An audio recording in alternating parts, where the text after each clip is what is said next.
Hello and welcome to the Learn to Crochet series part 1.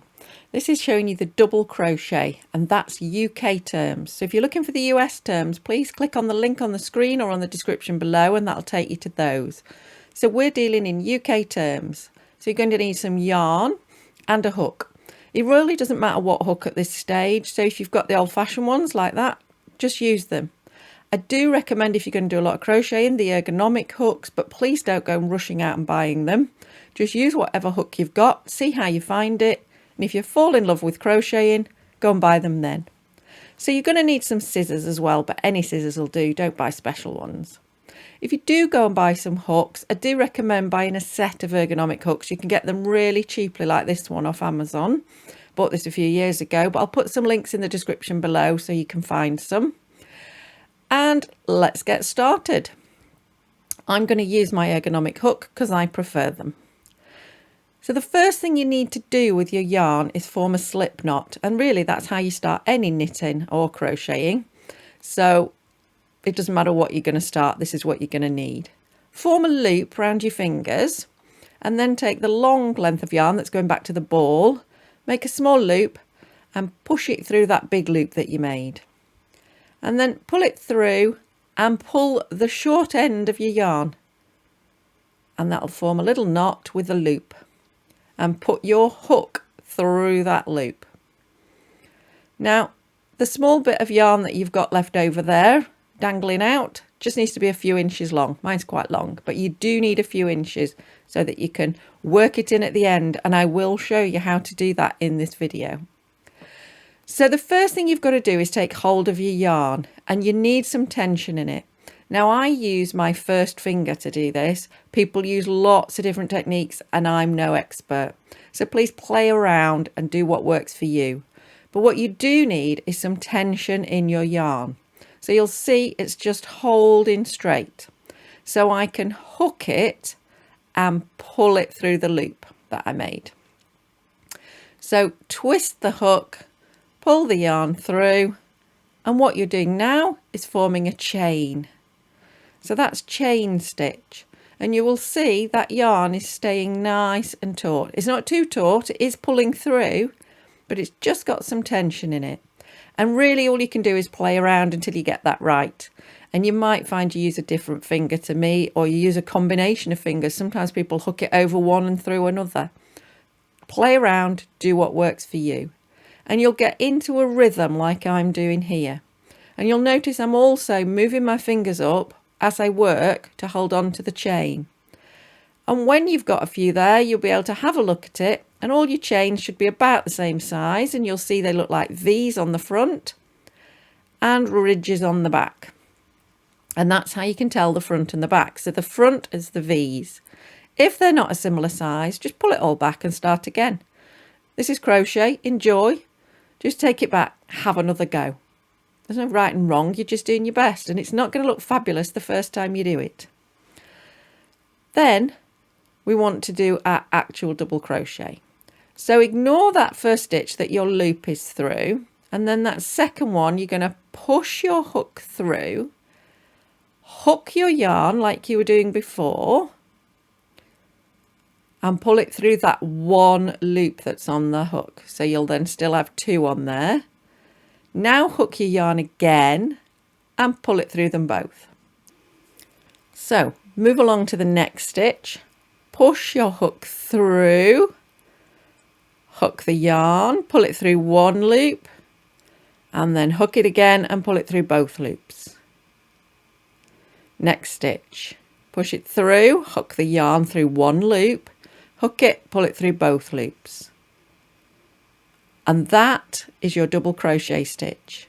And you just keep going, doing that same stitch. That's all we're doing in this video is one stitch. And you'll see you're starting to form a whole row of it. And you'll also see it's quite a compact stitch. It's a really, really useful stitch in crochet. Pull it through them both. And I'm going to work my way along here all the way back to the beginning. And I'm going to show you the whole row so you can work along with me. You can keep glancing at the screen and seeing another stitch being formed. Because it's all about you having a practice. working out where's the best place for you to hold it. But you will get into a lovely rhythm. Now, if you're finding this really tricky, please don't despair. The hardest row you ever do is into that starting chain. It's always a little bit tricky. And if you're finding it impossible to get your hook through, pull the whole lot back, redo your chain and make the stitches bigger. And you'll find it's a whole lot easier. So just keep working your way along. And remember, this is as hard as it gets. Okay, you can see I'm getting to the end there. And when you get to the end, you can stop and have a look at all your work and you'll see you've got a lovely row there of your double crochets. Enjoy. And then it's time to turn. So just turn the whole thing round and we're going to work back the other way.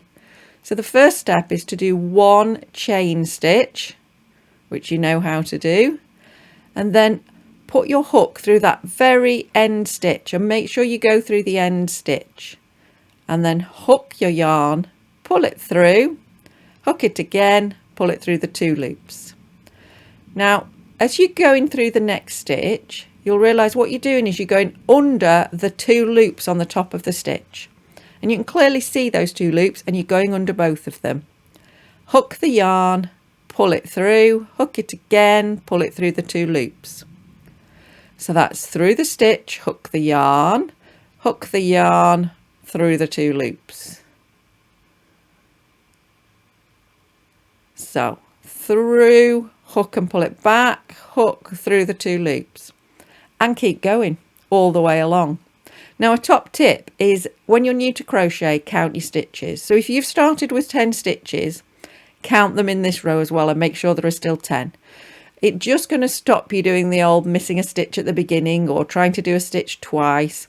And until you get a little bit more practiced, it just helps you keep a nice tidy work and keeping that same size. So if you're enjoying the video, please give me a thumbs up below so it spreads to more people, and enjoy your crocheting. So when we get to this end, we can see we've got 2 rows now, and we can also see how compact it is. So you would turn one chain and set off back the other way. Now what I'm going to do is stop now so that I can show you when you've completed your work how to finish it off. So assuming you've finished, you need to cut your yarn, but you don't want to cut it too short. So get your scissors, cut a few inches and then use your hook to open that loop up a bit and then feed your yarn through the loop. Pull it tight and you've got a little knot to hold it all secure. And that's your piece of work done. Now I did a slightly larger sample earlier so you can see what your single crochet, did I say single? Double crochet will look like when you've completed a section of it. You can see it's a nice tight stitch and very useful. You can see I've got straight edges and that's what yours should be like. So what we have got are the yarn ends. And obviously you don't see people with those dangling off their cardigan. So we're going to work those in. And in crochet, that's called weaving in your ends. And what you're going to need is a needle. So it can be a blunt needle. All that matters is that the eye of the needle is big enough for the yarn to go through. I'm going to use this metal one called a bodkin, or it was when I was younger. But you'll see there are a lot of these plastic ones about now and you get them in your kits and things. They're great. It really doesn't matter. Any needle that your yarn will fit through. A blunt one's good because it won't break into the yarn as you're working. So when you look at your double crochet, you will see that on that row there are those little loops. So we're just going to poke our way down through the work to get to those loops. And under each stitch there are 2 loops. And you're going to take your needle and push it through those 2 loops and then to the next stitch and go through those 2 loops and again and again. I tend to do 4 stitches, which is 8 loops, but you can do as many or as few as you like. It's a personal preference. I just find that a reasonable amount. And then pull it through. Then stretch your work back so that you haven't pulled it tight with the thread. You don't want to be pulling it tight. Then when you come back the other way, you need to go over that first loop and then back through the loops exactly how you did before. But it's really important you make sure you go over a loop so it doesn't just all come out again. And then you've come back to the edge of your work, pull it through, and then you can take your needle off your yarn, pull your work so nothing's pulled tight, it's nice and loose, and then cut off the yarn, and you're done. And then you would do that with any ends that you've got on your piece of work.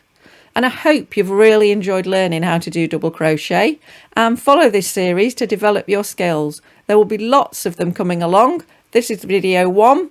Enjoy your crocheting.